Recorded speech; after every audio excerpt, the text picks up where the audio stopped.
Question number 2, Todd Barclay. Thank you, Mr Speaker. My question is to the Minister of Finance and asks, what reports has he received showing the New Zealand economy is on track for continuing moderate growth? The Honourable Bill English. Well, Mr Speaker, another of many, actually, from the NZIER. The NZIER says that despite the recent earthquake, New Zealanders should continue to benefit from a growing economy. They're forecasting average growth above 3% for the next 5 years, and over the next 5 years, 400,000 new jobs, and picking unemployment to fall to 4.2% by 2018.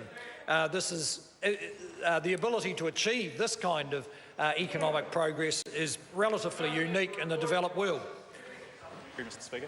Supplementary question, Todd Barclay. Thank you, Mr Speaker. What does the NZIER say are some of the factors supporting the growth outlook? The Honourable Bill English. Well, Mr Speaker, the survey points to good confidence in businesses that they will hire more staff, and that this is related to higher consumer confidence, which is leading to higher growth.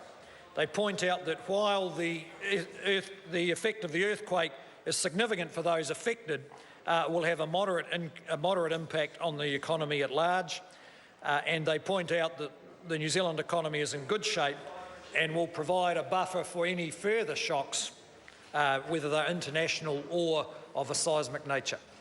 Supplementary, Mr Speaker. Supplementary question, Todd Barclay. Thank you, Mr Speaker. What other reports has he received that show the economy is delivering results for New Zealanders? The Honourable Bill English. Well, Mr Speaker, just today, the ANZ published their job ads survey, which showed that the number of jobs advertised rose 2.9% in November, and the number of job ads is 18% higher than a year ago, the strongest monthly growth rate in 2 years. Supplementary, Mr Speaker. Order.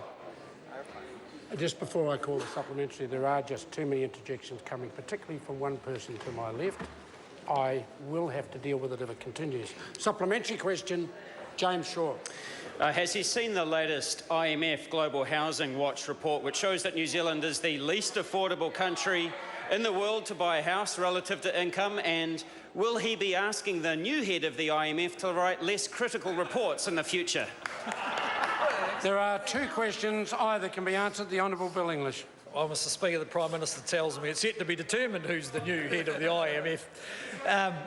Mr Speaker, that's just another report on the condition of the New Zealand housing market, and I would look forward to the support of the Greens to change their position from 20 years of opposing the growth of our cities to helping with legislation that's going to allow our cities to grow and houses to be reasonably priced.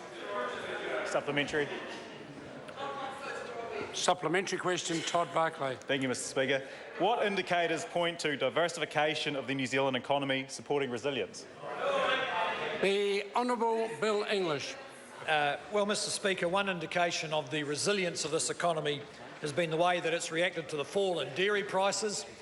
Dairy prices dropped significantly over the last couple of years, but almost all other exports performed much better.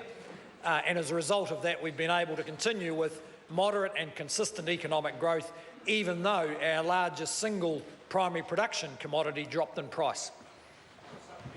Supplementary question, Grant Robertson. In light of those probing and challenging supplementary questions, does he now regret not going to Todd Barclay's barbecue last week and leaving it to Judith Collins? Order. There is no ministerial responsibility whatsoever. Order.